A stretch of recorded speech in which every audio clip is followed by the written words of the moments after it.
Sahabat Hikmah, terima kasih masih setia bersama kami berdua di sini, juga pemirsa yang ada di rumah. Tadi kita sudah membahas beberapa amalan yang bisa dilakukan oleh perempuan-perempuan yang sedang berhalangan, baik itu haid, nifas ataupun halangan lain karena udzur syar'i ya Ustazah ya. Sepertinya masih ada itu ya amalan-amalan lain selain tadi yang sholawat, zikir, kemudian kita bisa menjamu tetangga, menjamu orang-orang yang sedang berpuasa yang ternyata pahalanya tidak kalah dengan orang yang berpuasa. Silahkan Ustazah. Ya, terima kasih sahabat Iin. Jadi sahabat-sahabat Hikmah yang saya cintai, amalan-amalan yang lain yang bisa kita lakukan pada saat kita udzur di bulan Ramadan adalah kita aktif di dalam kegiatan sosial. Ya. Bisa dicontohkan mungkin misalnya kita mengadakan pasar murah bazar sebagaimana yang dilakukan atau direncanakan oleh sahabat-sahabat semua di dalam event-event Ramadan ini. Biasanya sembako murah atau pakaian pantas pakai yang dikumpulkan untuk diberikan kepada kaum-kaum yang memerlukan. Dan ini sangat membantu, di samping membantu secara sosial tetapi juga pendekatan secara agama juga itu sangat kuat. Karena di bulan Ramadan ini kan adalah ladang amalan, ladang pahala yang bisa kita raih. Kemudian yang bisa kita lakukan juga membaca buku. Saya yakin buku sahabat apa saja lah, yang penting bermanfaat. Oh, yang penting bermanfaat.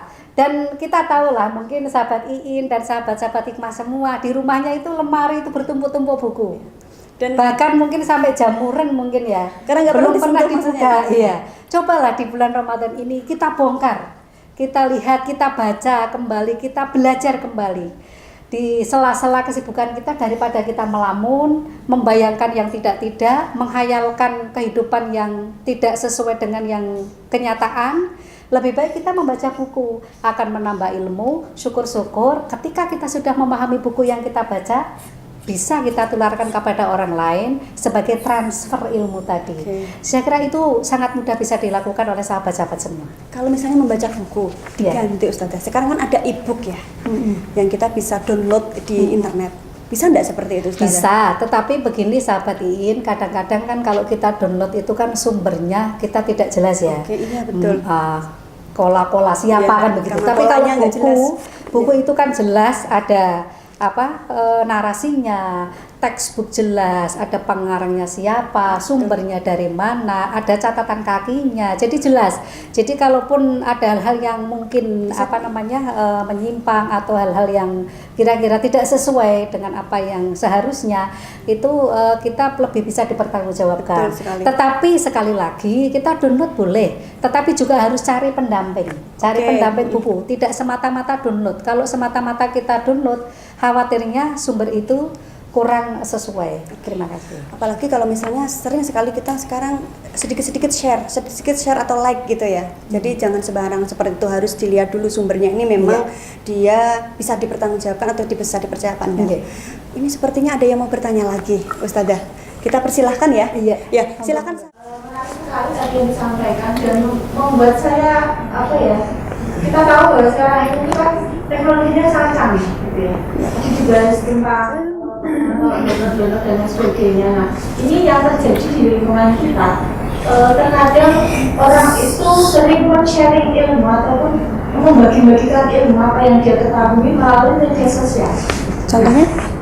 Contohnya bisa lewat Facebook, bisa lewat WA, ataupun Instagram, ataupun Twitter, ataupun yang lainnya. Nah, ini bagaimana menurut pandangan Ustazah? Oke. Ya karena sekarang kan kekinian ya. Apa-apa sedikit langsung, apalagi gadget kita semua sudah canggih sekali Ustazah.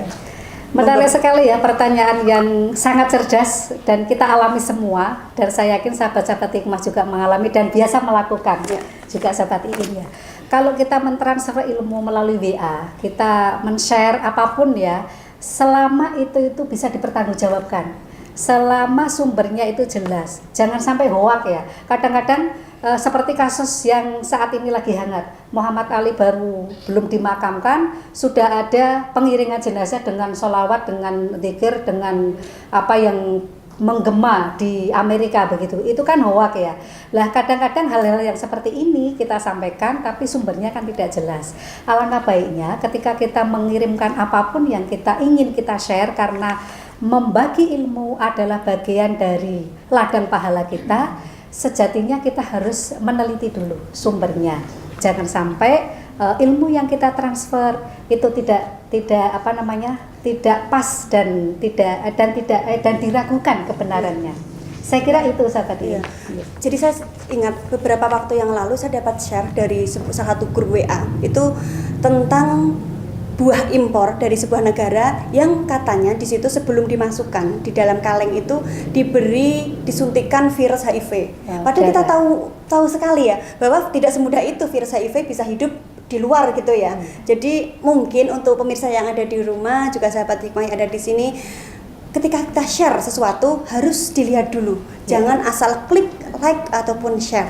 Karena iya kalau benar, kalau enggak itu kan sama saja kita memperpanjang fitnah. Ya.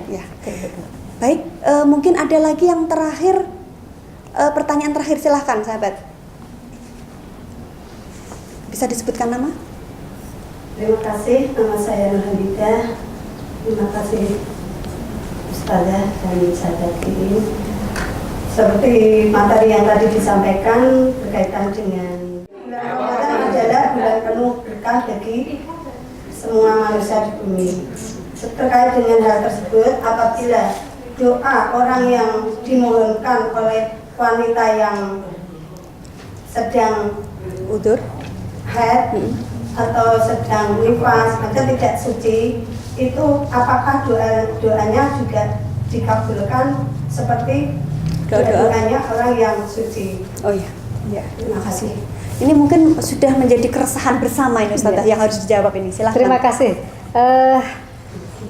Sejatinya Allah itu tidak memandang siapapun yang berdoa, mau dalam kondisi tidak suci, mau dalam kondisi suci, karena semuanya adalah makhluk Allah.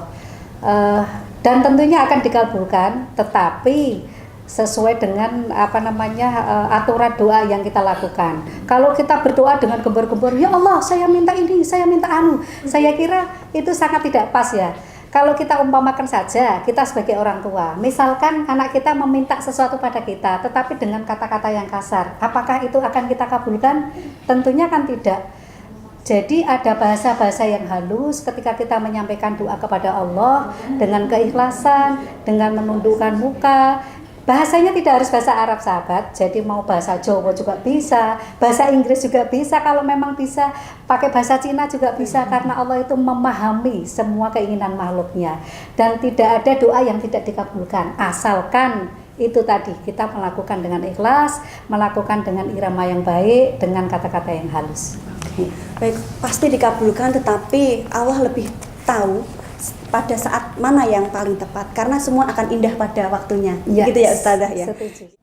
Demikian tadi sahabat hikmah, juga pemirsa yang ada di rumah, pembahasan kita tentang amalan-amalan yang bisa dilakukan oleh perempuan-perempuan yang sedang berhalangan di bulan Ramadan. Semoga kita bisa mengamalkan apa tadi yang disampaikan oleh Ustazah Khizanah, ada 9 amalan, jadi menambah ilmu kita, dan insya Allah kita akan bertemu di lain kesempatan dengan tema-tema yang tentunya tidak kalah menarik ya Ustazah. Terima kasih atas perhatiannya. Akhirul kalam, wallahul muwafiq ila aqwamit thoriq. Assalamualaikum warahmatullahi wabarakatuh. Waalaikumsalam warahmatullahi Banyak sekali ya. على حبيبك خير الخلق